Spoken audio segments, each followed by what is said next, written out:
Nature of economic geography या आर्थिक भूगोल की प्रकृति।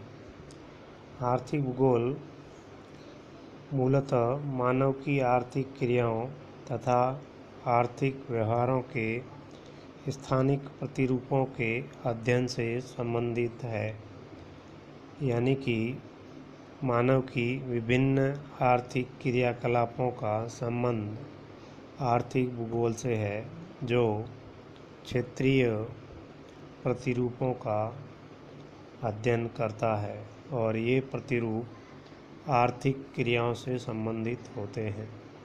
यह एक गत्यात्मक विज्ञान होने के कारण आर्थिक भूगोल की प्रकृति में देश काल के अनुसार निरंतर परिवर्तन व परिमार्जन हुए हैं। आर्थिक भूगोल की प्रकृति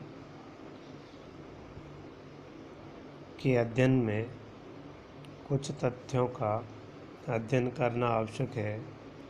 आर्थिक भूगोल एक विज्ञान के रूप में है अथवा कला के रूप में है अथवा दोनों मिश्रित रूप में।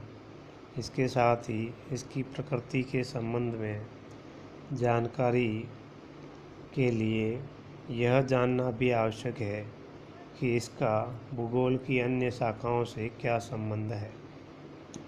पहला, आर्थिक भूगोल एक सामाजिक विज्ञान है।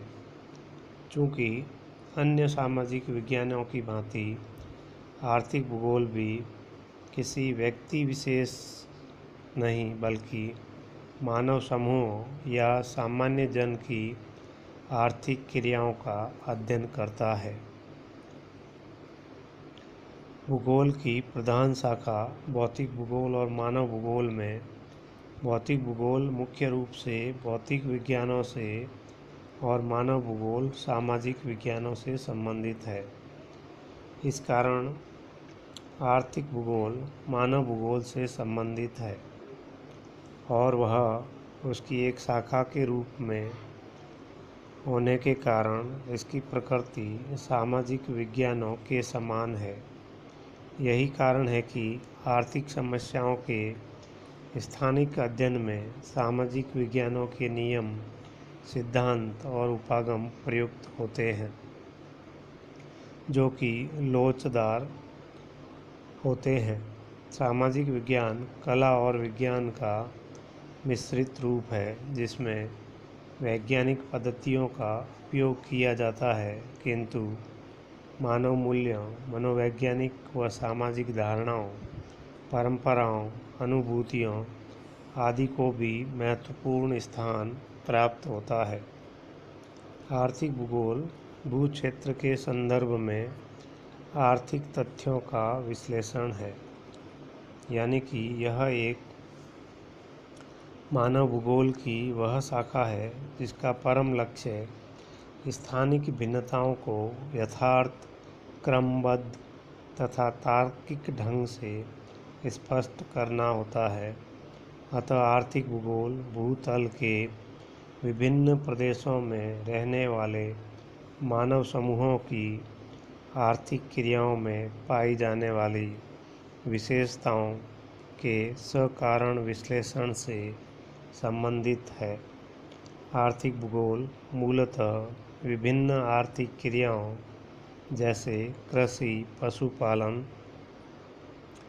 मछली पालन, बागवानी, खनन व उत्खनन, विनिर्माण उद्योग, परिवहन व संचार, व्यापार व वाणिज्य, सेवाओं आदि के स्थानिक प्रतिरूपों के अध्ययन तथा विश्लेषण से संबंधित है। यानी कि इन आर्थिक क्रियाओं की क्षेत्रीय भिन्नताओं का अध्ययन आर्थिक भूगोल के अंतर्गत किया जाता है।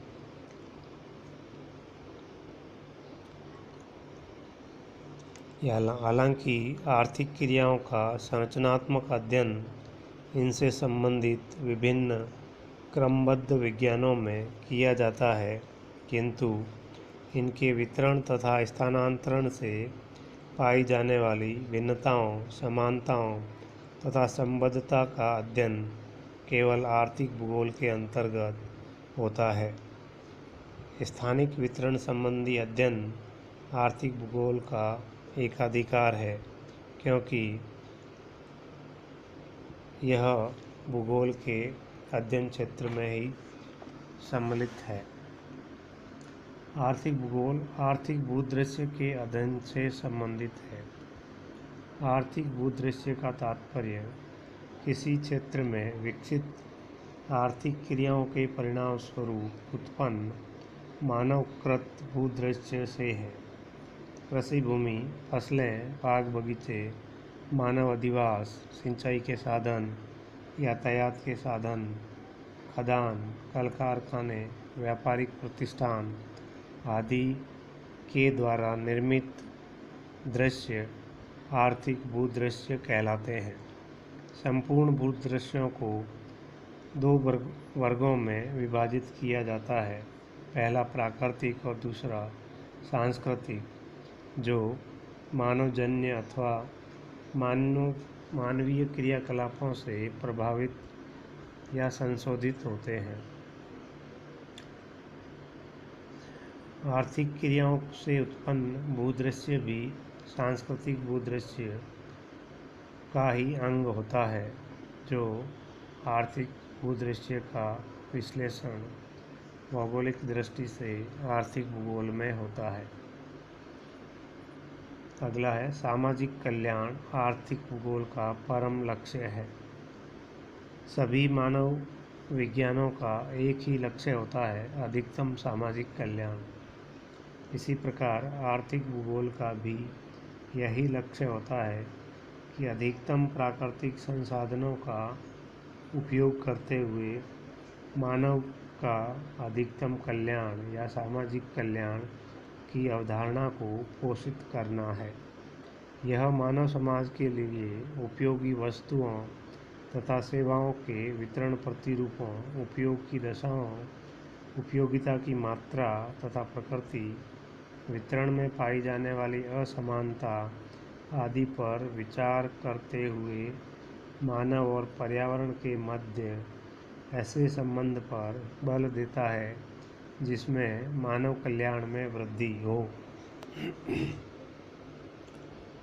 आर्थिक भूगोल में विभिन्न सामाजिक आर्थिक पक्षों जैसे रोजगार, आय, निर्धनता, आवासीय दशा, स्वास्थ्य, सफाई, शिक्षा, मनोरंजन आदि सुविधाओं के वितरण में पाई जाने वाली असमानता का विश्लेषण करने के पश्चात उन असमानताओं को दूर करने तथा समाज कल्याण के उद्देश्य से सामाजिक न्याय उपलब्ध कराने कार्य करता है।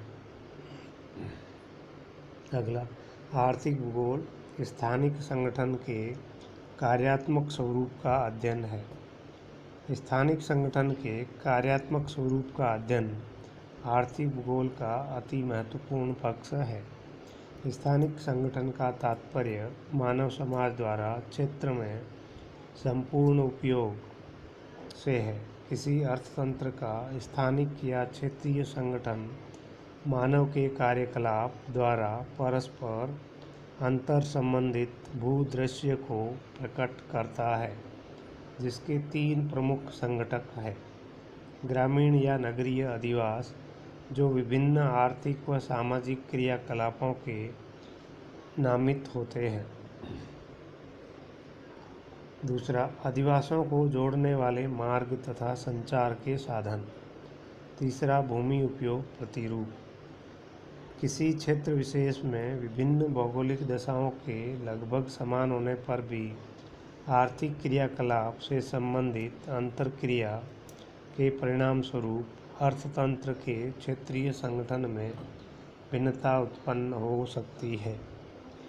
अर्थतंत्र का संगठनात्मक स्वरूप भूमि की मांग व पूर्ति, उत्पादन के पैमाने, परिवहन लागत, उपलब्ध प्रौद्योगिकी आदि कारकों की अंतरक्रिया से निर्धारित होता है।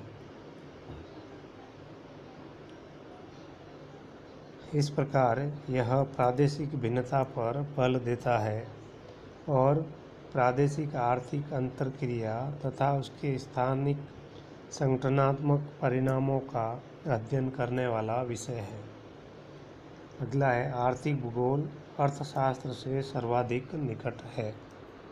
आर्थिक भूगोल मानव की आर्थिक क्रियाओं से संबंधित होने के कारण मुख्यतः एक सामाजिक विज्ञान है।